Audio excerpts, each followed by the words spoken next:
जी मेरी समझ में नहीं आता, आप मम्मी जी को हर महीने 10,000 रुपए क्यों देते हैं? घर का सारा खर्च तो मैं चलाती हूँ, तो मम्मी जी उन 10,000 रुपए का क्या करती हैं? इस बात को लेकर नायरा, कार्तिक और उसकी सासू माँ में काफी बहस हो जाती थी। एक दिन सासू माँ ने लोहे का जंग लगा हुआ छोटा सा संदूक उसके सामने रख दिया। उस संदूक के खुलने से जो राज सामने आया, कार्तिक और नायरा की आंखों में आंसू आ गए। उन दोनों ने कभी सपने में भी नहीं सोचा था कि उसकी माँ इतना परेशान होंगी। सुबह के 7 बज चुके थे। रसोई में चाय की भाप उठ रही थी और उस भाप के साथ साथ नायरा के मन में भी सवालों की धुंध तैर रही थी। नायरा एक जिम्मेदार बहू थी। शादी को 5 साल हो चुके थे। पति कार्तिक एक प्राइवेट कंपनी में नौकरी करते थे और नायरा प्राइवेट स्कूल में पढ़ाती थी। दोनों की कमाई मिलकर इस छोटे से परिवार को संभाल रही थी। घर का किराया, बच्चों की पढ़ाई, बिजली, पानी, राशन, सबका हिसाब नायरा बड़ी मेहनत से संभालती थी। लेकिन उसके दिल में एक सवाल बार बार सिर उठाता था। जब सारा खर्चा मैं करती हूँ तो कार्तिक हर महीने मम्मी जी को 10,000 रुपए क्यों देते हैं? उसने कई बार कार्तिक से पूछने की कोशिश की थी, लेकिन हर बार कार्तिक बात को टाल जाता। कभी कार्तिक काम के बहाने चुप हो जाते, तो कभी बातें बदल देते। उस दिन भी यही हुआ। नाश्ते की मेज पर बैठते हुए नायरा ने धीरे से कहा, कार्तिक सुनो, एक बात पूछूं? कार्तिक ने अखबार से नजर हटाए बिना कहा, हाँ पूछो। ये जो तुम हर महीने मम्मी जी को 10,000 देते हो, उसकी क्या जरूरत है? घर का सारा खर्च तो मैं उठाती हूँ। बच्चों की फीस से लेकर किराने तक सब मेरे पैसों से चलता है। कार्तिक ने अखबार मोड़कर रख दिया। नायरा, ये सवाल तुम बार बार क्यों पूछती हो? वो मेरी माँ है, उन्हें देना मेरा फर्ज है। नायरा की आवाज हल्की लेकिन दर्द से भरी थी।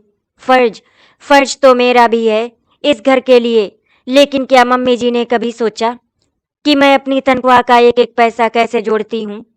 उन्होंने कभी ये रुपए घर में खर्च किए? नहीं ना। तो वो बस अपने पास रख लेती हैं। बात सुनते ही माहौल भारी हो गया। सासू माँ, जो दरवाजे के पास खड़ी सब सुन रही थी, वो अंदर आ गई। बहू, अगर तुझे इतना ही दुख है तो साफ साफ कह दे कि तू हमें पैसा देना पसंद नहीं करती। नायरा चुप हो गई। उसका मन रो पड़ा। वो कभी सासू माँ को दुखी नहीं करना चाहती थी, पर यह सवाल उसकी आत्मा को कचोटता रहता था। दिन गुजरते रहे, हर महीने वही सिलसिला चलता रहा। कार्तिक अपनी तनख्वाह से 10,000 रुपए निकालकर मम्मी को देते और नायरा अपने मन को समझाती रहती। बाहर से सब कुछ सामान्य लगता, पर घर की दीवारों के पीछे खामोशी गहरी होती चली जा रही थी। रात को जब सब सो जाते तो नायरा खिड़की के पास बैठकर अक्सर सोचती, क्या मेरे परिश्रम की कोई कीमत नहीं? क्या मेरे योगदान को कोई देख ही नहीं रहा? क्यों मैं ही हर बार सवालों में उलझती हूँ? धीरे धीरे इस विषय पर बहस इतनी बढ़ गई कि रिश्तों में दरार पड़ने लगी। कभी सास बहू के बीच तनातनी, तो कभी पति पत्नी के बीच खामोश। ये सब बच्चे भी महसूस करने लगे थे। बेटा अक्सर पूछ बैठता, मम्मी पापा आपसे क्यों नाराज रहते हैं? नायरा के पास इसका कोई जवाब नहीं होता। और फिर एक दिन वो हुआ जिसकी कल्पना किसी ने नहीं की थी। घर में इतनी बड़ी बहस हुई कि दीवारें भी कांप उठी। कार्तिक ने गुस्से में आवाज ऊंची कर दी, नायरा बस बहुत हो गया। मम्मी को मैं पैसे देता हूँ तो इसमें तुझे तकलीफ क्यों है? नायरा की आंखों से आंसू बह निकले। वो रोते हुए बोली, तकलीफ इसीलिए है कार्तिक, क्योंकि मैं भी इंसान हूँ, मेरी भी भावनाएं हैं।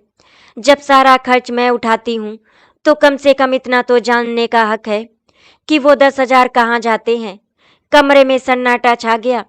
तभी सासू माँ ने वो कदम उठाया जिसने सबको चौंका दिया। उन्होंने अपने कमरे से एक पुराना लोहे का डब्बा निकाला। उसमें नोटों की गड्डियां रखी थी। सासू माँ ने कांपते हाथों से वो डब्बा नायरा और कार्तिक के सामने रख दिया। लो देख लो बहू, ये रहा तुम्हारे सवाल का जवाब। कमरे में एक अजीब सा सन्नाटा पसरा हुआ था। लोहे का डब्बा नायरा और कार्तिक के सामने पड़ा था। नायरा की आंखों में आंसू थे और कार्तिक के चेहरे पर हैरानी। उन्हें समझ नहीं आ रहा था कि माँ ने अचानक ये डब्बा क्यों खोल दिया। सासू माँ की आंखें लाल थी, जैसे बरसों से दबे हुए आंसू बाहर आने का रास्ता खोज रहे हों। उन्होंने कांपती आवाज में कहा, नायरा, तुझे हमेशा लगता रहा है ना कि मैं तेरे पैसों की कदर नहीं करती, तुझे ताना देती हूँ, तुझसे दूरी बनाए रखती हूँ, पर आज मैं सच्चाई बता ही देती हूँ। उन्होंने डब्बे में रखी नोटों की गड्डियों पर हाथ फेरते हुए कहा, ये पैसे मैंने कभी अपने लिए नहीं रखे थे बहू, ये तो मैं अपनी लाचारी और डर के कारण जोड़ती रही। नायरा और कार्तिक ने एक दूसरे की ओर देखा। नायरा का दिल धड़क रहा था। कौन सा डर मम्मी जी? उसने धीमी आवाज में पूछा। सासू माँ ने गहरी सांस ली और उनकी नजरें कहीं दूर चली गईं, जैसे यादों की किसी गली में खो गई हों। जब तेरे ससुर जी जवान थे, उन्होंने अपने भाई की मदद करने के लिए बहुत कर्ज लिया था। सोचा था कि मिलकर चुका देंगे, पर एक हादसे में तेरे पिताजी का बिजनेस डूब गया। हमें घर तक गिरवी रखना पड़ा। उस वक्त मैं जवान थी, बच्चों को पालने की जिम्मेदारी थी। समाज ने मुंह फेर लिया। तब मैंने सीखा कि औरों पर भरोसा करने से अच्छा है कि इंसान खुद अपने लिए सहारा बने। कार्तिक की आंखें भर आई। उसे अपने बचपन की कुछ धुंधली यादें ताजा हो गई। माँ का रात रात जागकर सिलाई करना, हर छोटे खर्च के लिए पैसों को 10 बार गिनना। नायरा अब तक गुमसुम बैठी थी।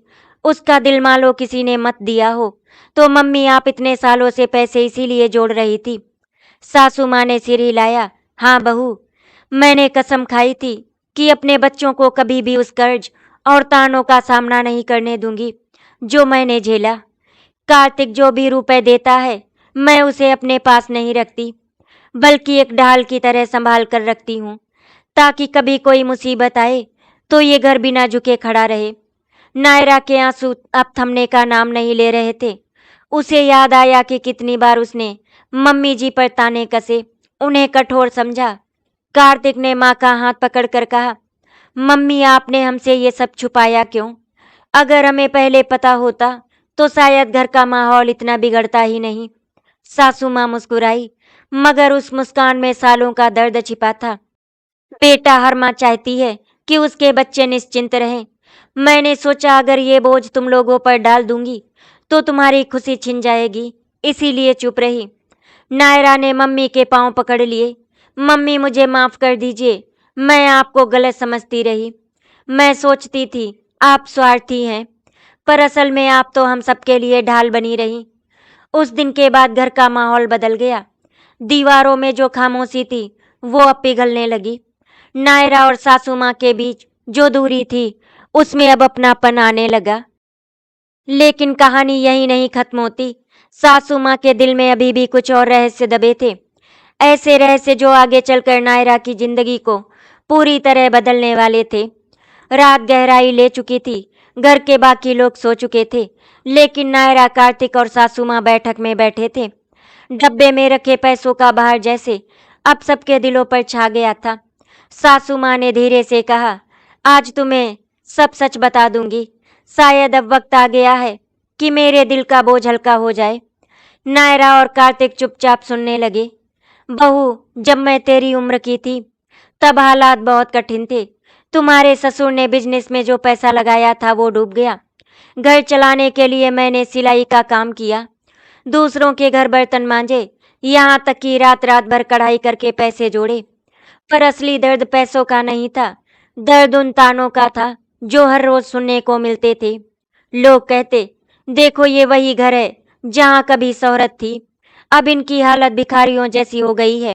मैंने उस अपमान को निगला है बहू, और तभी कसम खाई कि चाहे कुछ भी हो जाए, अपने बच्चों को कभी दूसरों के आगे हाथ फैलाने की नौबत नहीं आने दूंगी। सासू माँ की आंखों से आंसू बह निकले। कार्तिक का दिल कसक उठा। माँ, आप ये सब झेलती रहीं और हमें कभी बताया भी नहीं। मैं हमेशा सोचता था कि आप पैसे अपने लिए बचाती हैं। सासू माँ ने बेटे के सिर पर हाथ फेरा। बेटा, माँ का सुख तो यही है कि बच्चे सुकून से रहें। मैंने तेरे पिता को खोने के बाद भी कभी हार नहीं मानी, पर एक और सच्चाई है जो शायद अब तक तुम दोनों से छिपी रही। नायरा और कार्तिक की आंखें एकदम चौकन्नी हो गई। कैसा रहस्य मम्मी जी? सासू माँ ने गहरी सांस ली। तेरे पिताजी पर जो कर्ज था उसका एक हिस्सा आज भी बाकी है। ब्याज बढ़ता गया और मैं चुपचाप सालों से उसे चुकाने की कोशिश करती रही। कार्तिक जो रुपए मुझे देता है उसका एक हिस्सा मैं उसी कर्ज को खत्म करने में लगाती हूँ और बाकी पैसे मैं जोड़ती रही, ताकि जिस दिन आखिरी किस्त चुकाऊं उस दिन गर्व से कह सकूं कि मेरे बच्चों पर कोई बोझ नहीं है। कमरे में गहरा सन्नाटा छा गया। नायरा के दिल में एक तूफान उठ रहा था। मैंने इन्हें कितनी बार गलत समझा। मैं सोचती रही कि ये पैसे अपने लिए छुपाती हैं, जबकि ये तो हम सबकी इज्जत के लिए लड़ रही थी। उसने कांपते हाथों से मम्मी जी का हाथ थाम लिया। मम्मी, आपने इतना बड़ा बोझ अकेले क्यों उठाया? हमें क्यों नहीं बताया? हम सब मिलकर ये कर्ज चुका सकते थे। सासू माँ ने एक थकी हुई मुस्कान दी। बहू, मैं जानती हूँ कि तुमने घर संभालने में पहले ही बहुत बलिदान दिए हैं। मैंने सोचा अगर मैं तुम्हें इस बोझ में बांध दूंगी तो तुम्हारे सपने दब जाएंगे, और मैं नहीं चाहती थी कि तेरी जिंदगी भी मेरी तरह संघर्षों में कटे। उस रात नायरा नींद नहीं ले पाई। खिड़की से चांद की रोशनी अंदर आ रही थी और उसके मन में एक ही बात घूम रही थी। अब वक्त आ गया है कि मैं मम्मी का साथ दूं। ये लड़ाई सिर्फ उनकी नहीं, हमारी भी है। सुबह की हल्की रोशनी खिड़की से भीतर झांक रही थी। नायरा ने रात भर नींद नहीं ली थी। सासू माँ का रहस्य उसके कानों में गूंज रहा था। तेरे पिताजी का कर्ज आज भी बाकी है, मैं चुपचाप उसे चुकाती हूँ। नायरा की आंखें लाल थी, लेकिन उसमें थकान से ज्यादा दृढ़ता झलक रही थी। उसने मन ही मन निश्चय कर लिया, अब ये बोझ मम्मी अकेले नहीं उठाएंगी। ये परिवार का कर्ज है और इसे पूरा परिवार मिलकर चुकाएगा। नाश्ते की मेज पर बैठते ही नायरा ने कार्तिक की ओर देखा। कार्तिक, मैंने सोच लिया है, अब हमें मम्मी का साथ देना होगा। ये उनके अकेले का संघर्ष नहीं रहना चाहिए। कार्तिक ने गहरी सांस ली। हाँ नायरा, मुझे भी अपराध बोध हो रहा है। मैं सोचता रहा कि माँ बस पैसों को जमा करती हैं, लेकिन असलियत तो कुछ और ही थी। सासू माँ चुपचाप रोटियां सेक रही थी। उनकी आंखें लाल थी, शायद उन्होंने भी रात भर नींद नहीं ली थी। नायरा उठी और उनके पास जाकर तवा पकड़ लिया। मम्मी, अब ये आपके अकेले का बोझ नहीं रहेगा। मैं भी आपकी बेटी हूँ। आपकी लड़ाई मेरी भी लड़ाई है। सासू माँ ने नायरा की आंखों में झांका। वहां पहली बार उन्हें तानों की जगह प्यार और अपनापन दिखा। उनके होंठ कांप गए। बहू, तू सच कह रही है? नायरा मुस्कुराई। हाँ मम्मी, मैं वादा करती हूँ, अब हर रुपए का हिसाब हम सब मिलकर करेंगे, और उस दिन तक चैन से नहीं बैठूंगी जब तक ये कर्ज खत्म नहीं हो जाता। उस शाम कार्तिक, नायरा और सासू माँ बैठकर योजना बनाने लगे। नायरा ने सुझाव दिया, मैं अपनी तनख्वाह से हर महीने 5,000 बचाऊंगी। कार्तिक, तुम 10,000 मम्मी को देते ही हो, उसमें से आधा कर्ज की किस्त में जाएगा और आधा इमरजेंसी के लिए बचाया जाएगा। कार्तिक ने सिर हिलाया। और मैं कोशिश करूंगा कि ओवर टाइम करूं ताकि अतिरिक्त पैसे आएं। सासू माँ की आंखों में आंसू थे। मुझे कभी उम्मीद नहीं थी कि तुम दोनों इस तरह मेरा साथ दोगे। मैंने तो सोचा था कि मेरी सच्चाई सुनकर तुम मुझसे नाराज हो जाओगे। नायरा ने उनके कंधे पर हाथ रखा। नहीं मम्मी, अब हम सब मिलकर लड़ेंगे। आने वाले दिनों में नायरा ने अपने छोटे छोटे शौक छोड़ दिए। वो नई साड़ी लेने के बजाय पुरानी ही पहन लेती। बच्चों के खिलौने में अनावश्यक खर्च नहीं करती। यहाँ तक कि अपनी सहेलियों के साथ बाहर घूमने जाना भी बंद कर दिया। जब भी उसके मन में कमी महसूस होती तो वो खुद को समझाती, ये त्याग आज है, लेकिन कल को यही परिवार की मजबूती बनेगा। धीरे धीरे सासू माँ भी नायरा को नई नज़र से देखने लगी। वो बहू जिसे कभी वे सिर्फ ताने देती थी, आज उनके साथ कंधे से कंधा मिलाकर खड़ी थी। कभी जब नायरा थक कर रसोई में बैठ जाती तो सासू माँ चुपचाप उसके लिए पानी का ग्लास भरकर लाती और कहती, बहू, अब तू मेरे लिए बेटी जैसी है। ये सुनकर नायरा की आंखें भर आती। उसे लगता जैसे उसकी मेहनत रंग ला रही है। कुछ ही महीनों में कर्ज का एक बड़ा हिस्सा चुकाया जा चुका था। उस दिन जब पहली बार कर्ज की रसीद उनके हाथ में आई तो नायरा ने उसे माथे से लगाकर कहा, ये तो जीत की पहली सीढ़ी है। सासू माँ ने नायरा को गले लगा लिया। आज मुझे लग रहा है कि मेरी बहू नहीं, मेरी बेटी मेरे साथ खड़ी है। धीरे धीरे वक्त बीतता गया। घर की दीवारें जो कभी बहस और तानों की गूंज से भरी रहती थी, अब वहां अपनापन और समझदारी की खुशबू बसने लगी थी। मोहल्ले की औरतें अक्सर आपस में कहती, देखो, कार्तिक की माँ और बहू के बीच तो हमेशा खटपट रहती थी। अब तो जैसे दोनों सगी माँ बेटी हो गई हों। दूसरी औरत कहती, अरे ये सब नायरा की मेहनत है, उसने घर को संभाल लिया। ये बातें नायरा सुन लेती थी, मगर कुछ कहती नहीं। उसके लिए सबसे बड़ी खुशी यही थी कि अब घर का माहौल बदल चुका था। सासू माँ भी अब पहले जैसी नहीं रही। वो जो कभी हर छोटी बात पर नायरा को उलाहना देती थी, अब उसके काम में हाथ बटाने लगी। एक दिन जब नायरा स्कूल से थकी हारी लौटी, तो उसने देखा कि सासू माँ ने पहले ही बच्चों को खाना खिला दिया था और उनके लिए चाय बनाकर रखी थी। आज तू बहुत थकी लग रही थी, इसीलिए मैंने सोचा तेरी मदद कर दूं। नायरा की आंखें भर आई। उसने सोचा, कभी ये घर मुझे ऐसा लगता था जैसे मैं अकेली हूँ, और आज ये घर सचमुच मेरा परिवार लगता है। बच्चे भी इस बदलाव को महसूस कर रहे थे। पहले वो अक्सर माँ और दादी की बहस सुनते सुनते उदास हो जाते थे। अब दादी उन्हें कहानियां सुनाती और माँ उनके साथ खेलती। एक दिन छोटे बेटे ने मासूमियत से कहा, मम्मी अब हमारी दादी सबसे प्यारी हो गई हैं। पहले तो आप दोनों लड़ते रहते थे। नायरा और सासू माँ ने एक दूसरे की ओर देखा और मुस्कुरा दी। उस मुस्कान में अनकहा अपनापन छिपा था। लेकिन समाज तो समाज है। एक दिन एक पड़ोसन ने ताना मारा, अरे नायरा, तू तो कमाती है, ऊपर से कर्ज भी चुका रही है। ये सब बोझ क्यों उठा रही है? बहू होकर भी इतना त्याग क्यों?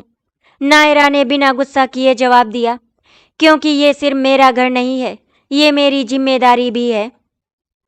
अगर मम्मी ने अकेले इतने साल बोझ उठाया है, तो अब मेरा फर्ज है कि मैं उनका साथ दूं।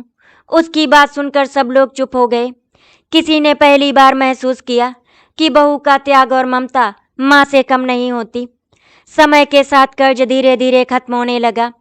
हर रसीद के साथ जैसे घर की दीवारें भी हल्की होती जा रही थी। एक दिन सासू माँ ने नायरा को गले लगाते हुए कहा, बहू, अब तू मेरे लिए बहू नहीं बेटी है। आज अगर तेरे ससुर होते तो तुझ पर गर्व करते। नायरा की आंखों में आंसू बह निकले। मम्मी, मुझे अपनी बेटी कहकर आपने मेरा जीवन धन्य कर दिया।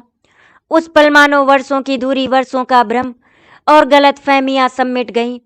घर अब सिर्फ ईंट पत्थर की चार दीवारी नहीं रहा, बल्कि प्यार और समझ का एक मंदिर बन गया। सर्दियों की हल्की सुबह थी। धूप आंगन में बिखरी हुई थी और घर के हर कोने में एक अजीब सी शांति थी। लेकिन उस दिन की सुबह बाकी दिनों से अलग थी, क्योंकि आज वो दिन था जिसका इंतजार सालों से था। आज कर्ज की आखिरी किस्त चुकाई जानी थी। नायरा ने जल्दी जल्दी नाश्ता बनाया। उसके चेहरे पर थकान के बावजूद एक खास चमक थी। बच्चे भी खुश थे। उन्हें समझ नहीं था कि कर्ज क्या होता है, पर वो जानते थे कि आज मम्मी, पापा और दादी बहुत खुश हैं। कार्तिक ने तैयार होते हुए कहा, नायरा, आज ऑफिस से छुट्टी ले लो, हम सब साथ चलेंगे बैंक। ये दिन सिर्फ माँ का नहीं, हम सबका है। नायरा मुस्कुरा दी, हाँ, ये दिन तो हमें मिलकर ही जीना चाहिए। तीनों, कार्तिक, नायरा और सासू माँ, रिक्शा लेकर बैंक पहुंचे। रास्ते में सासू माँ की आंखें बार बार भर आती। क्या सचमुच आज वो दिन आ ही गया जब मेरी बरसों की चिंता खत्म होगी? नायरा ने उनका हाथ थाम लिया। मम्मी, अब आपकी नींद कभी कर्ज की वजह से नहीं टूटेगी। आज से हम सब आजाद हैं। बैंक में अब आखिरी किस्त जमा की गई और अधिकारी ने रसीद थमाई, तो सासू माँ ने कांपते हाथों से उसे पकड़ा। उनकी आंखों से झरझर आंसू बहने लगे। हे भगवान, आज वो दिन आ गया जब मैं अपने बच्चों का माथा ऊंचा कर सकी। कार्तिक ने माँ के आंसू पोंछे। माँ, ये आपकी जीत है। आपने जो अकेले झेला, वो हम कभी नहीं चुका सकते। लेकिन आज से आपकी बेटी नायरा और बेटा हमेशा आपके साथ खड़े रहेंगे। नायरा ने रसीद को माथे से लगाया। ये सिर्फ एक कागज नहीं, बल्कि हमारी इज्जत की निशानी है। घर पहुंचते ही बच्चों ने फूल तोड़कर मम्मी, दादी पर बरसाए। आज हमारी दादी हीरो हैं, छोटे बेटे ने हंसते हुए कहा। सासू माँ ने बच्चों को गले लगाया और बोली, नहीं बेटा, हीरो तो तुम्हारी मम्मी है। अगर नायरा ने मेरा साथ ना दिया होता तो ये दिन शायद कभी नहीं आता। नायरा ने तुरंत कहा, नहीं मम्मी जी, हीरो तो आप हैं। आपने बिना किसी को बताए बरसों अकेले इस बोझ को झेला। आज हम सिर्फ आपके साहस की बदौलत यहाँ खड़े हैं। उस शाम घर में मिठाई बांटी गई जो कभी बहसों और गलतफहमियों से भरा था। आज वहाँ हंसी गूंज रही थी। नायरा खिड़की से बाहर की ओर देख रही थी। सूरज ढल रहा था और आकाश में हल्का सा इंद्रधनुष उभर आया था। उसने मन ही मन सोचा, शायद ये भगवान का संकेत है कि अब हमारी जिंदगी में फिर से उजाला ही उजाला होगा। आखिरी किस्त चुकाने के बाद घर का माहौल बदल चुका था। जिस घर में पहले तनाव और खामोशी का साया रहता था, अब वहां हंसी और उम्मीद की रोशनी फैल चुकी थी। सासू माँ पहले से हल्की महसूस करने लगी थी। सुबह मंदिर में दीपक जलाते समय उनके चेहरे पर संतोष की चमक थी। अब मेरे बच्चों को कभी समाज के ताने नहीं सुनने पड़ेंगे, अब वो सिर ऊंचा करके जी सकेंगे। उन्होंने मन ही मन सोचा कि अब अपनी बाकी जिंदगी वे परिवार की खुशियों को संवारने में लगाएंगी। कर्ज चुकाने के बाद नायरा के मन में भी नए सपने जागने लगे। वो हमेशा चाहती थी कि बच्चों को अच्छी शिक्षा मिले, उन्हें वो अवसर मिले जो उसे कभी नहीं मिले। एक दिन कार्तिक से बोली, कार्तिक, अब कर्ज खत्म हो गया है। मैं चाहती हूँ कि हम बच्चों के भविष्य के लिए बचत करना शुरू करें, ताकि कल को उन्हें किसी तरह की कठिनाई ना हो। कार्तिक ने मुस्कुराकर हामी भरी। हाँ नायरा, अब हम सिर्फ जिंदगी को जीने पर ध्यान देंगे, संघर्ष को नहीं। बच्चे भी अब पहले से ज्यादा खिलखिलाने लगे थे। उन्हें लगता था जैसे घर में कोई भारी बोझ हट गया हो। एक शाम बेटा बोला, मम्मी अब हमारी दादी मुस्कुराती रहती हैं, पहले तो हमेशा गंभीर रहती थी। नायरा ने बेटे को सीने से लगा लिया। हाँ बेटा, अब हमारी दादी की जिंदगी से दुख का बादल हट गया है। एक रात जब सब लोग छत पर बैठे थे, सासू माँ ने कहा, बहू तूने मुझे बेटी का सुख दिया, अब मेरी इच्छा है कि तू अपने सपने को पूरा करे। नायरा चौंक गई। मेरे सपने? सासू माँ बोली। हाँ, तू हमेशा घर और परिवार के लिए जीती रही, अब समय है कि तू अपनी जिंदगी को भी कुछ दे। अगे तू पढ़ाई करना चाहती है या कोई और काम, मैं तेरे साथ खड़ी हूँ। नायरा की आंखें भर आई। उसे यकीन नहीं हो रहा था कि जो सास कभी उसे ताने देती थी, आज वही उसके लिए सहारा बन रही थी। कार्तिक ने माँ और पत्नी दोनों की ओर देखा और बोला, हम सब ने मिलकर कर्ज चुकाया है, अब मिलकर ही अपने सपने पूरे करेंगे, चाहे बच्चों की पढ़ाई हो, माँ की सेहत हो या नायरा की इच्छाएं। अब ये घर एक टीम की तरह चलेगा। उसकी बात सुनकर नायरा और सासू माँ दोनों की आंखों में चमक आ गई। उस रात नायरा खिड़की के पास खड़ी थी। आकाश में चांद चमक रहा था और तारों की लड़ी जैसे उनके सपनों को रोशन कर रही थी। उसने मन ही मन सोचा, कभी ये घर मेरे लिए एक कैद जैसा लगता था, पर आज यही घर मेरे सपनों का आशियाना है। अब मैं ना सिर्फ इस घर की बहू हूँ, बल्कि इस घर की बेटी भी हूँ, और यही मेरी सबसे बड़ी जीत है। जीवन कभी भी एक सीध में नहीं चलता, कभी सुख तो कभी दुख, यही तो इसकी सच्चाई है। कर्ज की आखिरी किस्त चुकाने के बाद नायरा और परिवार ने चैन की सांस ली थी। सबको लगा अब जिंदगी आसान हो जाएगी, लेकिन किस्मत ने मानो सोचा था, अब इनके रिश्ते और हिम्मत की असली परीक्षा लेनी है, जिसकी वजह से नायरा ने अपनी पढ़ाई को फिर से रोक दिया। अभी वो एडमिशन के बारे में सोच ही रही थी, लेकिन कुछ ऐसा हो गया कि एक बार फिर उसका सपना सपना ही रह गया। एक दिन कार्तिक ऑफिस से लौटे तो चेहरे पर चिंता साफ झलक रही थी। नायरा ने दरवाजा खोला और पूछा, क्या हुआ कार्तिक, इतने परेशान क्यों हो? कार्तिक कुर्सी पर बैठ गए। नायरा, हमारी कंपनी में छटनी शुरू हो गई है और आज मैनेजर ने साफ कहा है कि अगले महीने मेरी नौकरी भी जा सकती है। नायरा के पैरों तले से जमीन खिसक गई। क्या? ये कैसे हो सकता है? कार्तिक ने सिर पकड़ लिया। कंपनी घाटे में है, बहुत लोग निकाले जा रहे हैं। जब सासू माँ को पता चला तो उन्होंने चुपचाप दोनों को देखा, फिर बोली, बेटा चिंता मत कर, तू अकेला नहीं है, हम सब मिलकर इसका सामना करेंगे।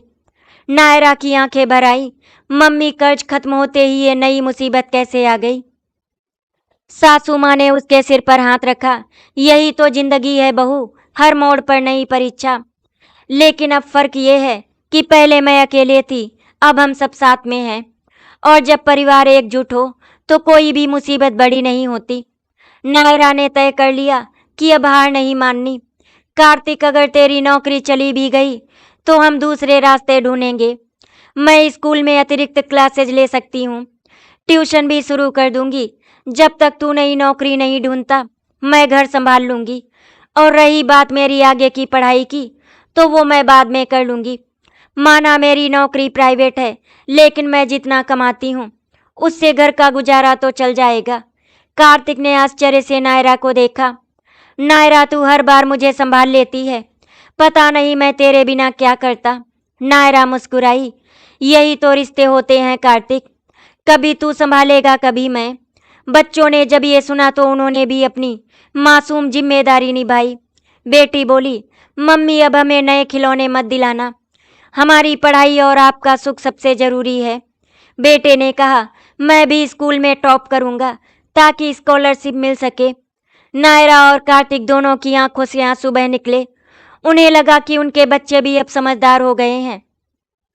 अगले हफ्तों में कार्तिक ने कई जगह नौकरी के लिए आवेदन भेजा। नायरा ने ट्यूशन क्लासेस शुरू कर दी। सासू माँ ने भी अपनी पुरानी सिलाई मशीन निकाल ली।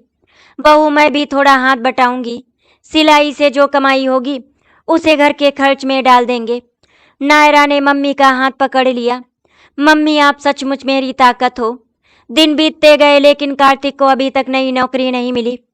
घर के खर्च को नायरा की कमाई और सासू माँ की सिलाई से ही चलाया जा रहा था। हर दिन एक चुनौती थी, लेकिन हर दिन परिवार और मजबूत हो रहा था। नायरा अक्सर रात को सोचती, पहले मैं सोचती थी कि ये घर सिर्फ मेरा बोझ है, पर अब समझ आई है कि यही घर मेरी सबसे बड़ी ताकत है। रात चाहे कितनी भी लंबी हो, सुबह की पहली किरण हमेशा अंधेरे को चीर कर आती है। नायरा और उसके परिवार ने लंबे समय तक संघर्ष की रातें देखी थी, लेकिन अब किस्मत उन्हें मुस्कुराने का इशारा देने लगी थी।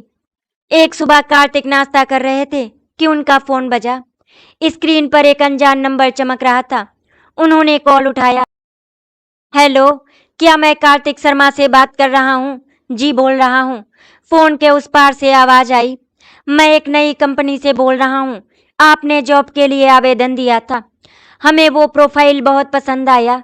अगर आप चाहें तो कल इंटरव्यू के लिए आ जाइए। कार्तिक की आंखों में चमक आ गई। जी बिल्कुल, मैं जरूर आऊंगा।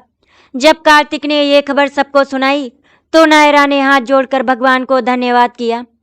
देखा कार्तिक, मेहनत और धैर्य कभी बेकार नहीं जाते।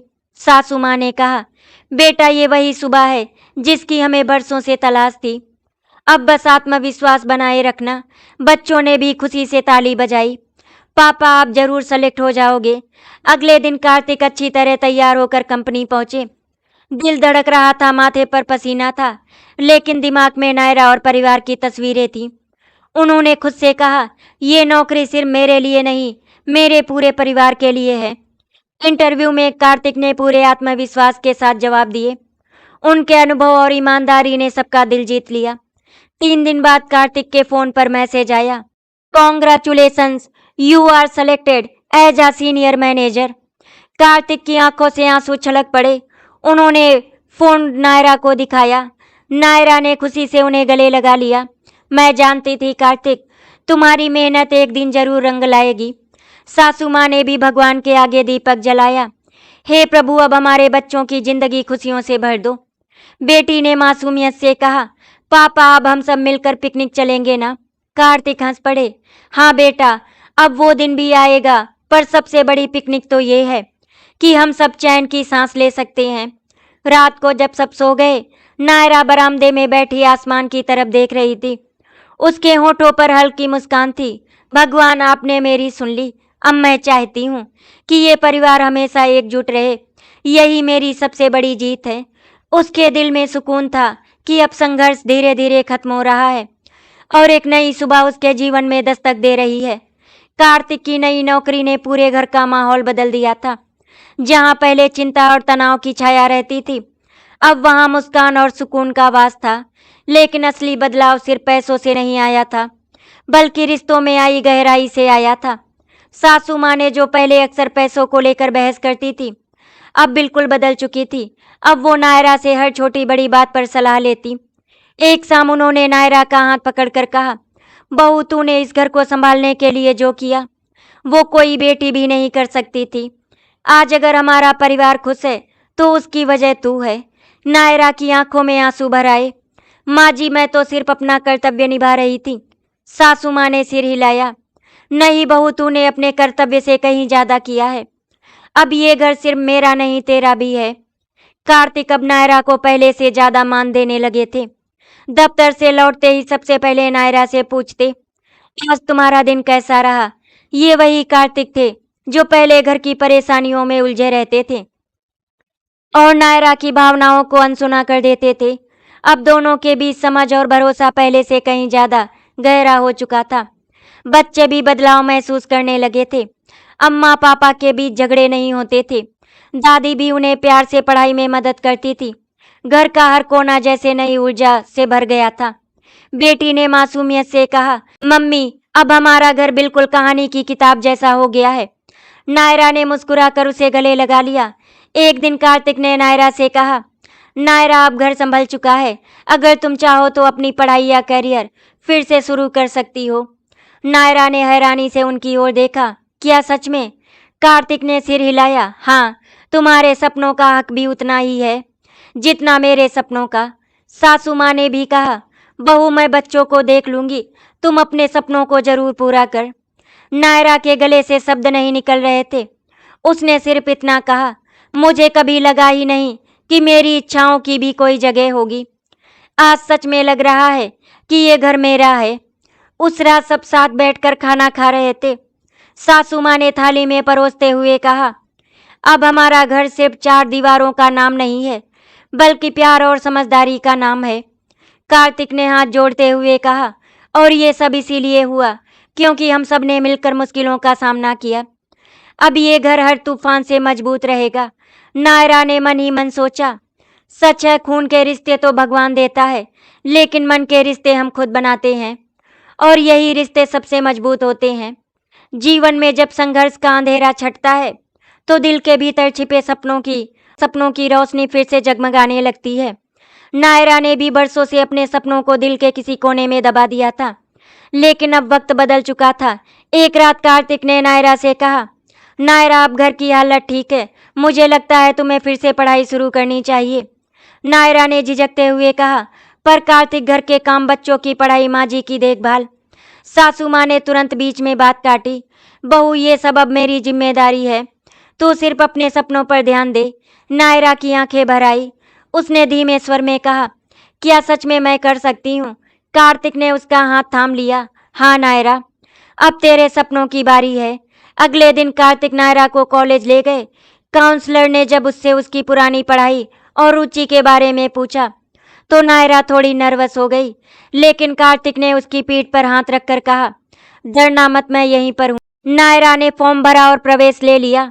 घर लौटते समय उसकी आंखों में चमक थी। शायद यही मेरी नई शुरुआत है। जब बच्चों को पता चला कि उनकी माँ फिर से पढ़ाई करेगी तो वो उछल पड़े। बेटी ने कहा, मम्मी अब हम सब साथ साथ पढ़ाई करेंगे, आप मेरा होमवर्क देखना, मैं आपका। नायरा हंस पड़ी, ठीक है, अब हम दोनों एक दूसरे के टीचर बनेंगे। नायरा जब पढ़ाई में देर तक व्यस्त होती तो सासू माँ खुद बच्चों को खाना खिला देती, कभी कपड़े तय कर देती, कभी बर्तन रख देती। नायरा उन्हें देखकर भावुक हो जाती। मम्मी जी, आपने मेरे लिए इतना सब क्यों किया? सासू माँ मुस्कुराती, बहू पहले तूने हमारा साथ दिया, अब मेरी बारी है। दिन बीतते गए और नायरा ने मेहनत से पढ़ाई शुरू कर दी। कभी देर रात तक किताबों में डूबी रहती तो कभी बच्चों से सवाल पूछकर रिवीजन करती। धीरे धीरे उसका आत्मविश्वास लौट आया। कार्तिक अक्सर कहते, नायरा मैं तुझ पर गर्व करता हूँ, तू सिर्फ मेरी पत्नी नहीं बल्कि मेरी प्रेरणा भी है। अब घर में पैसों की कमी नहीं थी, लेकिन सबसे बड़ी दौलत थी आपसी प्यार, सहयोग और समझदारी। नायरा को महसूस हुआ, परिवार का असली मतलब यही है कि जब हम एक दूसरे के सपनों को अपना मान ले। और धीरे धीरे समय गुजरता चला गया और नायरा अब सरकारी अध्यापक बन गई थी। घर में खुशियों का माहौल था। आशा करती हूँ आपको हमारी कहानी अच्छी लगी होगी। अगर आपको हमारी कहानी अच्छी लगी तो वीडियो को लाइक एंड शेयर करें, चैनल को सब्सक्राइब करें। वीडियो देखने के लिए आपका धन्यवाद।